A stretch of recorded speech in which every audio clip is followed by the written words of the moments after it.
नमस्कार।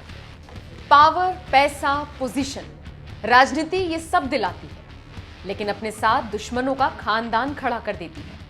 सत्ता की चाहत गैर तो छोड़िए, अपनों को अपनों से लड़वा देती है। आज जो सगा है, कल वही विरोधियों के साथ खड़े होकर औंधे मुंह गिराता है। तभी तो कहते हैं कि राजनीति कमाल की चीज है। ये तो वो करा दे जो कोई ना करा पाए। राजनीतिक गलियारों में से दो बड़े चेहरों की इस वक्त खूब चर्चा हो रही है।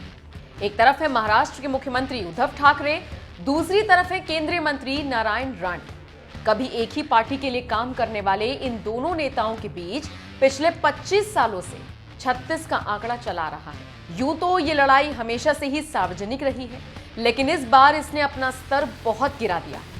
पूरा बवाल नारायण राणे के थप्पड़ वाले बयान से शुरू हुआ, जिसके बाद शिव सैनिकों ने उन्हें मुर्गी चोर बता डाला। फिर राणे की गिरफ्तारी हुई। हालांकि कुछ घंटे बाद वो रिहा हो गए। रिहा हुए तो उद्धव के बेटे आदित्य को निशाने पर लेते हुए उन्हें सुशांत और दिशा केस का मुख्य आरोपी बना डाला। खैर, वाद विवाद किस हद तक जा पहुंचा, ये आपको विस्तार से आगे बताएंगे।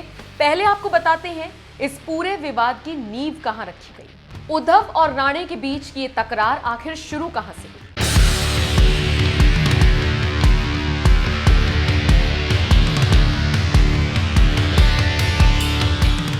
नारायण राणे कोंकण क्षेत्र से आने वाले मराठा नेता हैं, जो अपनी तेज तर्रार जुबान को लेकर जाने जाते रहे हैं। मतलब ये समझ लीजिए, किसी बात पर गुस्सा आ जाए तो राणे गाली गलौज से भी पीछे नहीं हटते हैं।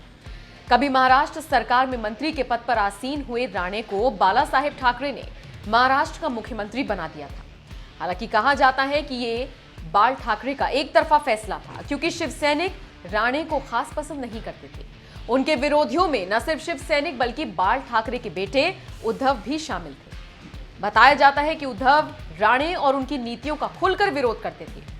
हालात तब बेकाबू हो गए जब उद्धव ठाकरे ने पिता के सामने ये शर्त रख दी थी कि अगर राणे पार्टी में रहे तो वो खुद घर छोड़कर चले जाएंगे। रिपोर्ट्स बताती हैं कि बेटे के आगे बाल ठाकरे को झुकना पड़ा था और राणे को शिवसेना से बाहर का रास्ता दिखा दिया गया। हालांकि खबरें ये भी कहती हैं कि कुछ वक्त बाद बाला साहेब ठाकरे ने खुद फोन कर राणे को फिर से पार्टी ज्वाइन करने का निमंत्रण दिया था, लेकिन फिर राणे ने मना कर दिया। ये बात 1999 की है, जब मनोहर जोशी की जगह राणे को मुख्यमंत्री बनाने का फैसला लिया गया था। इससे उद्धव ठाकरे खुश नहीं थे। ना ही वो राणे के पक्ष में थे और ना ही वो चाहते थे कि मनोहर जोशी को पद से हटाया जाए, यानी कि ये दोनों ही फैसले उनके खिलाफ थे। यहीं से उद्धव और राणे के बीच दरार पड़नी शुरू हुई। हालांकि राणे लगभग 9 महीने तक राज्य के सीएम रहे। इसके बाद बीजेपी और शिवसेना गठबंधन ने कार्यकाल पूरा होने से पहले चुनाव में जाने का फैसला किया और उस चुनाव में गठबंधन को हार का सामना करना पड़ा। इसका जिम्मेदार राणे ने उद्धव ठाकरे को ठहरा दिया। राणे ने कहा, बिना किसी को बताए उद्धव ने 15 उम्मीदवारों के नाम बदल दिए। यहीं से उद्धव और राणे के बीच हालात और बिगड़ते चले गए। अब चूंकि सत्ता उद्धव के हाथों में है और राणे ने उद्धव को लेकर विवादित बयान दिया, तो बवाल तो मचना ही था। दरअसल राणे की तरफ से उद्धव को थप्पड़ मारने वाला बयान सामने आया, जिसके बाद शिव सैनिकों ने राणे को मुर्गी चोर कहना शुरू कर दिया।